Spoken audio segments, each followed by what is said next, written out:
obviously slow down any further contagion. Health Minister Simon Harris has refused to say whether he thinks construction work should stop at sites of the National Children's Hospital. Most construction work across the country stopped, except at sites building healthcare units to tackle the coronavirus crisis. Photos emerged today of work continuing at the site of the National Children's Hospital.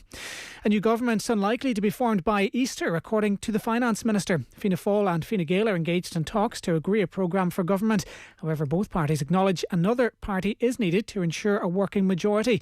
Minister Paschal Donoghue's told the Hard Shoulder here in Newstalk that getting a government together is some weeks away. I just think given the imminence of April and the focus that everybody's putting into dealing with this virus, I think it's unlikely it'll be done by then.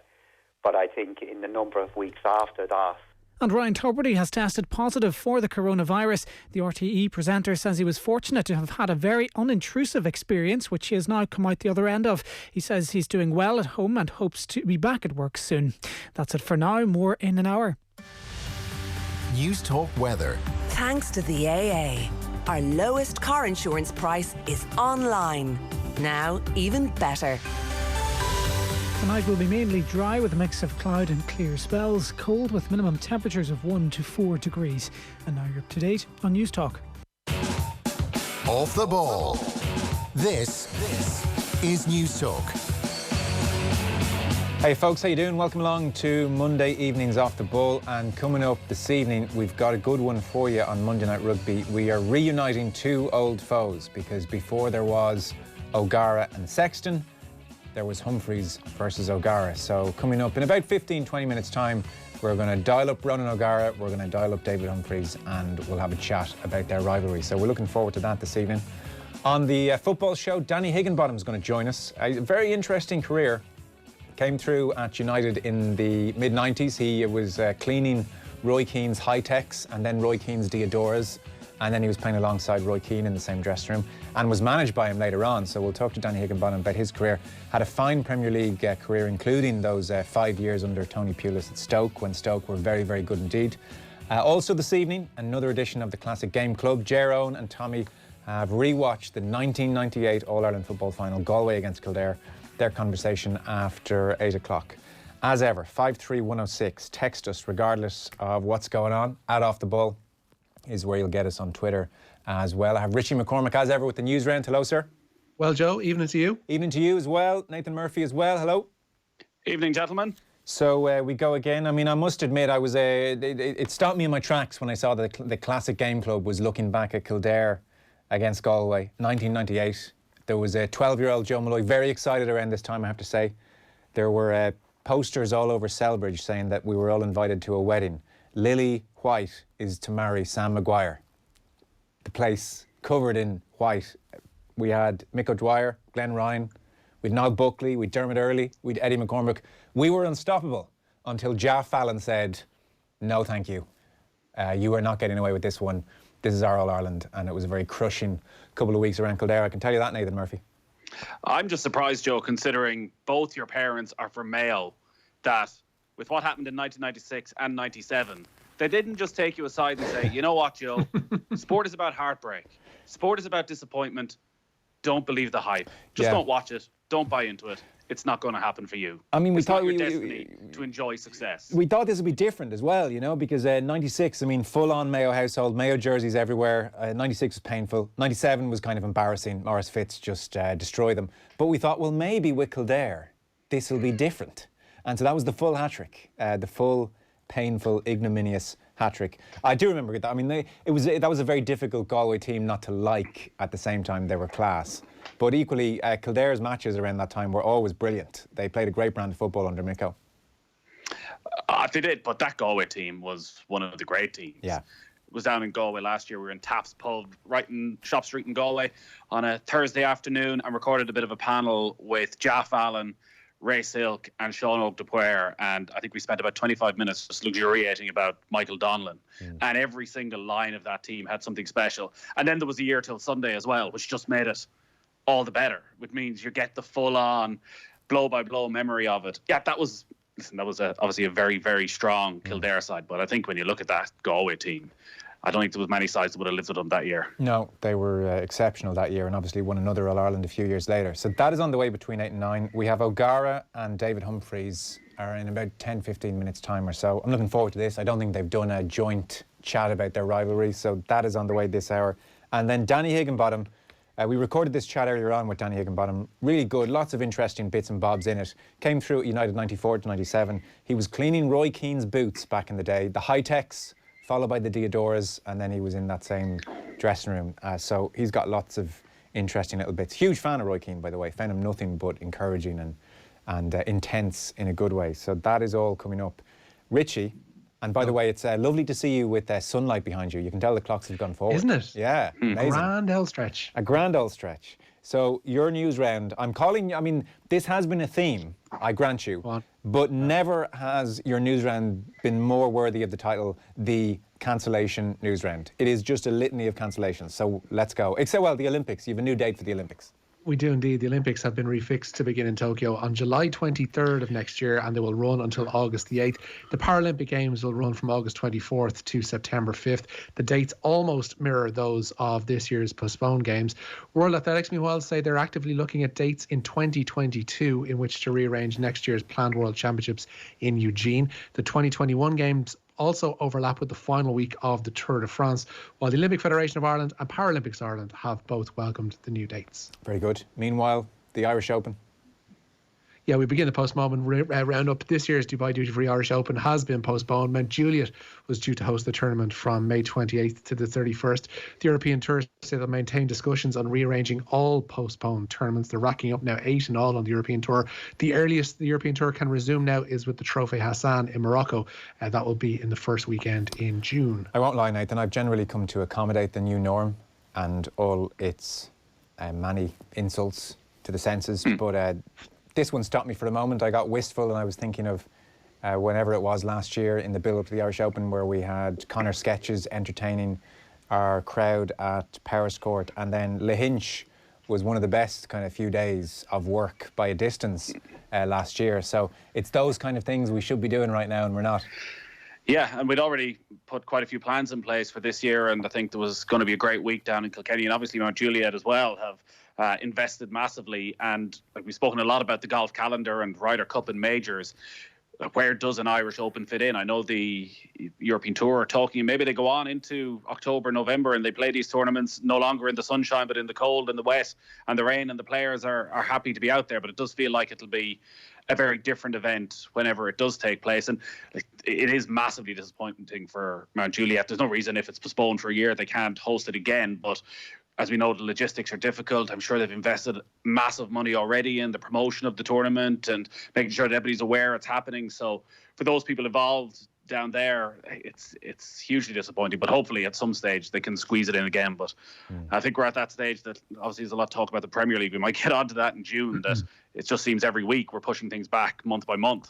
Yeah, it sure does. You pair would know better than me, but would the Rolex Series status of the Irish Open kind of protect it a little bit and how it might be rearranged? Because there are other events on the European Tour that don't necessarily have the same status and money attached to them. You would think that might it's a fair count point. somewhat. It might put it up the pecking order of events which, if there's a limited number of weeks, can be staged, that are staged. Good luck to Graham McDowell, by the way, as tournament host, getting on to the Americans in Florida and saying, guys, great news. Great news. Second week of December, the Irish Open. Come on over. I do wonder about golf, though, in the grand time frame of sport coming back as to where it fits in. So we mentioned the PGA Tour. Like, the European Tour has players from every part of the world. As to how they come back and what do they do as certain countries reach certain markers, you're allowed to come back in and you're allowed travel. It's hard to see a situation where, unless 90% of the world is somehow clear of this, how golf comes back. And I'm sure the old conversation around behind closed doors is going to come up again, even around golf. But it does feel like golf is going to be one of those sports probably particularly badly hit. Yeah. Richie, the rugby summer calendar is clearing up quickly. Yeah, it would appear to be the case. Ireland's tests against Australia this summer are set to be postponed due to coronavirus. Rugby Australia Chief Executive Raelene Castle says home tests against Ireland and Fiji in July were highly unlikely to go ahead, while November fixtures in Europe could also be sacrificed to complete Super Rugby and the Rugby Championship. Ireland were due to play a 2-test series in July in Brisbane and Sydney, while the Wallabies were also due to travel to Ireland later in the year at the end of their season. Meanwhile, South Africa and the Lions have agreed to postpone on-sale dates for ballot tickets for next year's Lions tour. They say as well that it won't be overlapping with the Olympic Games. Katie Taylor, meanwhile. Yeah, we saw this one coming. We reported it on Off the Ball on Friday. Katie Taylor's bout with Amanda Serrano has been rescheduled for July 4th at the Manchester Arena. The fight was due to take place at the same venue in early May, but has been postponed. The British Boxing Board of Control have banned all fights from taking place in the month of May in the UK because of the COVID-19 pandemic. Text in, I used to spend holidays with mates from Kildare over in Achill. I remember the excitement of that final and their confidence, and then the crushing emptiness of the final result, says Martin. Yes, indeed. Any plans for a classic game club that's golf themed? I would have thought the Ryder Cup or Masters final round could be fertile ground. My mates have been watching full final rounds from majors to scratch the golf itch over the last couple of weeks, says Paddy. Well, all the Masters final rounds are up on YouTube in very, very good quality because they were put up by the powers that be at Augusta. So they are there waiting for people on YouTube, Nathan. We do need to get the finger out. Yes, we're going to have a few weeks, so don't you worry. There will be some golf classic games clubs coming your way. We're just trying to we'll add a little bit of star power to them, I think. Oof, promising. I mean, listen, I'm around, Nathan. You just need to ask. It's fine. You should do it. You're just so busy, Joe, I know. What would jump to mind? What would be your first port of call? And let's start Masters here. What Masters final round would you like to kick off with if we were to do this? Weirdly, I'd like to watch 97 in full. Yeah. And just see how convincing it was.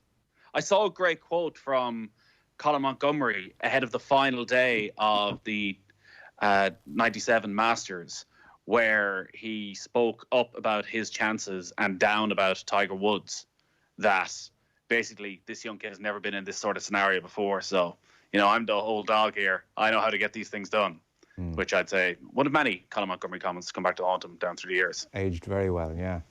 Okay, well... where would you start? There's the one with Weiskopf and Miller and I think Jack, where they're all in the mix, and it's talked about as maybe the best Sunday. If Dermot Gilleese was here, he'd know straight away. So I want to check that one out. And I mean, I've watched 86. Yeah, I've watched 86. They kind of make a mess of it, the TV coverage. They really do. Like, they'd be slaughtered by today's standards because the late charge from Jack is very late, and it's only really about from the 15th on you get a sense that he's in the tournament. So I'll have a think. 97, I think I would be interested because I don't remember watching 97 with Woods. Weirdly, I remember vividly watching Faldo Norman the year before, and whatever way the world was working in my life at that stage, I don't remember 97 watching Woods the final round as clearly. So yeah, 97 has a certain historic value. I think we could settle on that one very easily. So we could do a couple of Ryder Cups, a bit of War on the Shore. Yeah. Somebody wants Jewel in the Sun, Watson, Nicholas, or the updated version between Phil and Stenson could be in the mix. I mean, the Phil Stenson one, I know it's very recent, but it was obnoxiously good. That could be worth watching again. The Jewel of the Suns, as we called it at that stage. So, look, we have weeks of this. We'll do every major from the last 40 years. Precisely. So Jack Grealish has got himself in a spot of bother. Richie, what's going on here? Yeah, he has. Aston Villa have fined Grealish after the midfielder was pictured next to a crashed Range Rover at the weekend. Grealish says he's deeply embarrassed by what Villa call a breach of government guidelines. West Midlands police are said to be investigating the incident. The 24-year-old posted on Twitter to say it was a stupid mistake. I just want to do a quick video message just to say how deeply embarrassed I am about what has happened this weekend. I know it's a tough time for everyone at the moment, been locked indoors for so long, and I obviously just got a call off a friend asking to go around to his, and I stupidly agreed to do so. I don't want anyone to make the same mistake that I did, so I obviously urge everyone to stay at home and follow the rules and the guidelines of what we've been asked to do.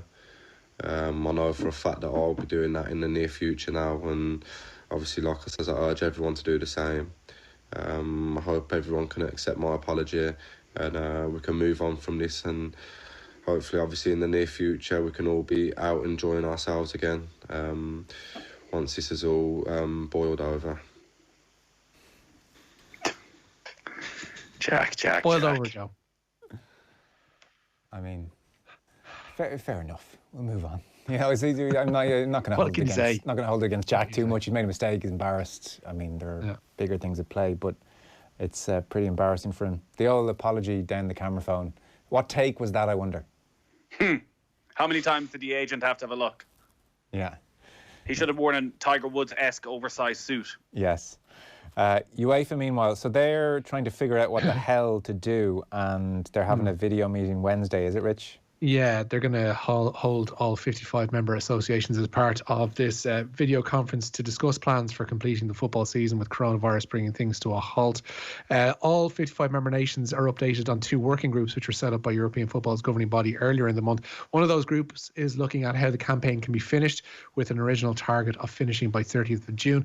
Another of those groups is reviewing rules and financial issues like player contracts and transfer windows. FIFA are also involved in the latter of those 2 points, by the way. Yeah, the contracts really make things complicated. Miguel Delaney in the London Independent today, Nathan, had an interesting story. One of the things they're considering, and it's very much contingent on testing speeding up and becoming, you know, like I heard Bill Gates the other evening with Anderson Cooper saying that they're developing a way for you to self-test, and the plan is to get this out as quickly as possible. But once testing improves and the efficiency of it improves, effectively like a World Cup, there are 92 matches left. Get all the players quarantined in hotels, get the cameramen for the games quarantined, the referees, and play all 92 matches, 2 or 3 a day, World Cup style, finish the Premier League season that way. One of their concerns is, can they really expect ambulances to be at all these games given the strain on the health service? That is, in fairness, a big consideration, and certain teams will feel harshly done by in that they were due home games maybe that they won't get. They'll have to play them at neutral venues, but it is a solution they're looking at. It does feel like there's a lot of kite flying going on by the Premier League at the moment. Every second day there's a new proposal, and it seems to be which one receives the most unanimous praise. This one, in some ways, seems like a good idea, but like there's so many potential pitfalls, which Miguel covers. Like, what happens if somebody has a positive test? Is that the end of it? So they've spent weeks and months planning for this, and if one player has a positive test, is that it over?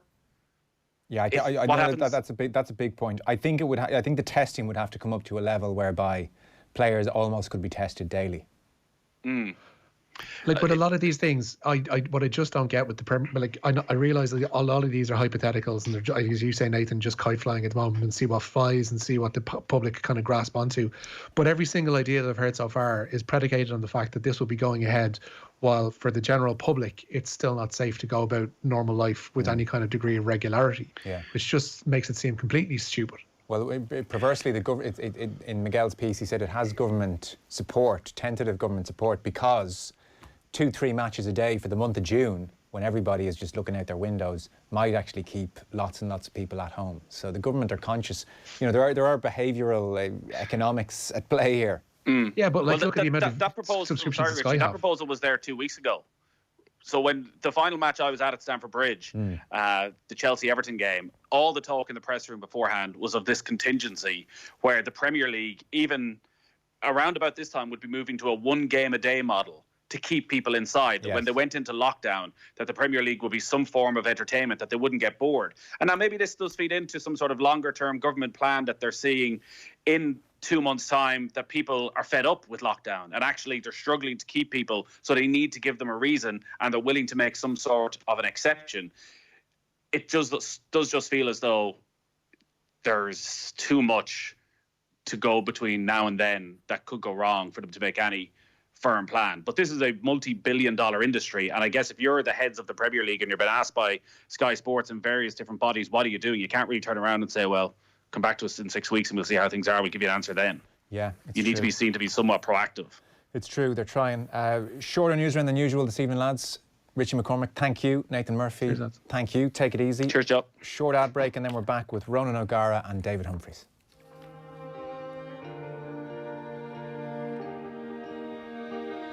Sexton push Ireland back into a 9-point advantage.